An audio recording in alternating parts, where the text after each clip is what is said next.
Immediately after the visit to Astana, the rat-licked by Tokayev rushed to Rostov, where he received a portion of victorious reports from Gerasimov and Shoigu. "Don't worry, Your Majesty is shit, the roasting is going according to plan, the goals in the Kobzonary are being achieved." They didn't even show a map, they made do with a globe. And in a Pashechka, they decisively combined the direct line of the rat catcher with a press conference. This pre-stump event will take place on December 14th. The campaign has not yet begun, but Putin is already leading it with all his might. He's an old bald man, he's got the cat in his hands. All the same, no one will seriously fight with him for power. If you stretch legitimacy on a stump, there will be no chance, with 85% of the votes. True, the furry inhabitants of the cave are in a bad mood. 39% experience anxiety, sadness, anger and other negative feelings. Even murders in Ukraine are not invigorating. The State Duma proposes to diversify the cave games, for example, to raise morale and pump up the patriotic stench with beatings on Red Square. Deputy Andrei Svintsov proposed flogging Pugachev, and generally forcing those stars who left, betrayed, but now decided to return, to beg for forgiveness on their knees on Red Square. And he could have broken his jaw. Good uncle. The general brutality of the cave has long been off scale, from the spiritual dismemberment of Grad to the frostbitten Magadan region. But there will be no bottom, the empire whistles past all the support points. Now private clinics in Crimea have voluntarily refused to carry out abortion procedures after a corresponding request from the relevant departments of the cave. The rat wants more meat according to the principle, "You will give birth to me anyway. And the military commissar will call you back." All the same, life means suffering on the way to the crypt, and the food on the road will only get worse. Even the speed of mobile internet is falling due to lack of equipment. True, this does not apply to Moscow, as the main enclave to which all fascist investments flock.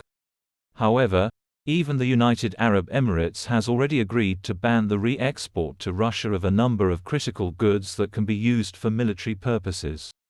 Turkey is also considering a similar measure, which back in March 2023 distributed among companies a list of goods prohibited for export to Russia.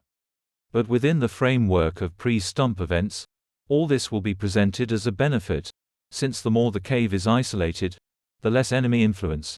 Just look how the planet is sausage. We nobly want to take back what is ours while Israel is destroying the unfortunate Palestinian people. In France, the Russian specialists have finally poked their ears out in the matter of applying Stars of David to the facades of Parisian houses.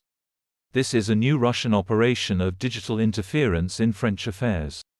Its essence is to use international crises to create tension in public debates in France and Europe and spread confusion, the French Foreign Ministry said in a statement. Of course, Lavrov's stable went into obscurity, although it is clear that the racists joyfully cosplayed as Nazis, involving illegal immigrants and political outcasts in the special operation. Everything that was once developed in the manuals of the KGB of the USSR and tested in third world countries under Andropov, today has been taken out of hiding and is actively used to undermine the universe. Well, Putlow knows how to spoil things.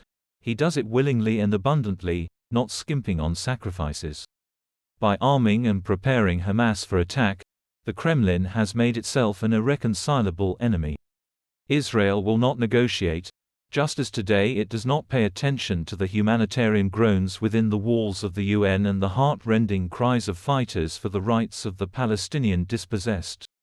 And, having dealt with the terrorist monkeys, fellow Jews will certainly focus on their masterminds. There is no doubt that Tel Aviv in the future will actively help Ukraine in roasting the fool. But let's admit one unpleasant truth.